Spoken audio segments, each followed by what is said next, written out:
আগামী বছর ডিসেম্বরে গিয়ে শেষ হবে, 2026 ডিসেম্বরে শেষ হবে।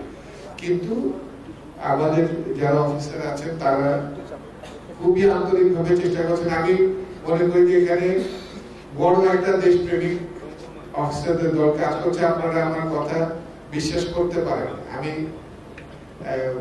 আপনাদের নিশ্চয়তা দিচ্ছি তারা খুব আন্তরিকভাবে চেষ্টা করছেন যাতে আগের বছর জুলাইয়ের মধ্যে আমরা এই বন্দরের যে ফার্স্ট টার্মিনাল যেটা নির্মাণ শেষ হয়ে গেছে সেটাকে পূর্ণ ব্যবহার করতে পারি।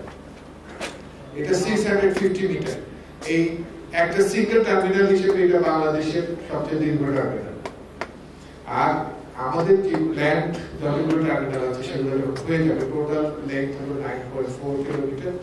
এটা আমি যদি কম্পেয়ার করি বাংলাদেশের অন্য 3টা বন্দরের টোটাল যে কি লেন্থ আছে সেটা এই এক পায়রা বন্দরে সেই পরিমাণ কি লেন্থ আছে, অর্থাৎ যেখানে জাহাজ ভিড়তে পারবে জেটির লেন্থ সেটা বাংলাদেশের অন্য সব বন্দরের যে বর্তমান ক্যাপাসিটি যদি যোগ করে তাহলে পায়রা বন্দর সেই ক্যাপাসিটি হবে ইনশাআল্লাহ।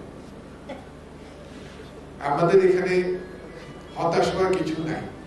আমরা আমাদের এক সাংবাদিক ভাই বললেন যে উনি আগে যে রিপোর্ট করেছেন এখন তার কাছে মনে হচ্ছে এই রিপোর্টগুলো এক পেশে হয়ে গেছে বা এটা মোটিভেটেড রিপোর্ট হিসেবে ছিল।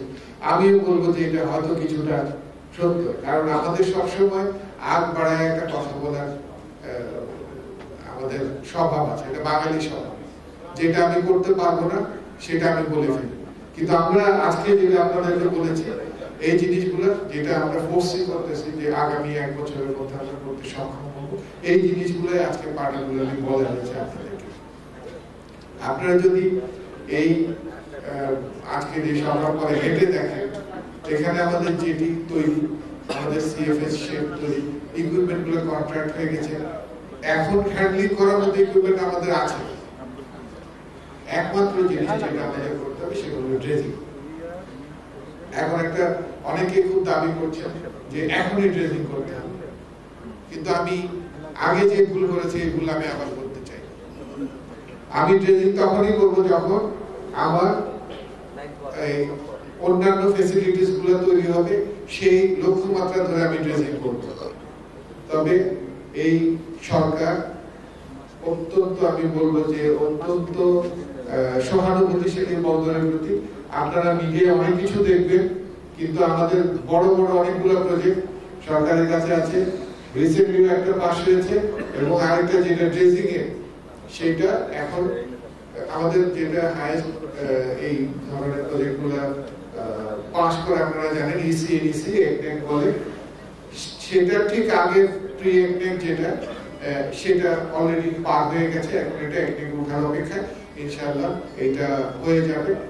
এবং এখানে যেটা রাখা হয়েছে সেটা হলো 2 বছর ধরে আমরা কন্ট্রাক্টের মাধ্যমে ড্রেজিং করাবো 2 বছর, এবং এই 2 বছরের মধ্যে আমাদের নিজস্ব ড্রেজার তৈরি হবে। দুইটা ড্রেজার যখন তৈরি হয়ে যাবে, পরবর্তী যে মেইনটেনেন্স ড্রেজিং করা দরকার সেগুলো আমরা এই ড্রেজারের মাধ্যমে করতে সক্ষম হব। ইনফ্যাক্ট আমাদের টোটাল ইন্ডিপেন্ডেন্ট ক্যাপাসিটি গ্রো করার জন্য আমাদের 4টা ড্রেজার প্রয়োজন, কিন্তু 2টা আমরা এখন এই ডিবিপিতে আছে, এই প্রকল্পের মধ্যে হবে, এবং পরবর্তীতে আমরা আরো 2টা ড্রেজারের জন্য সরকারের কাছে প্রকল্প উত্থাপন করব। তো এইটা হলো আমাদের পরিকল্পনা।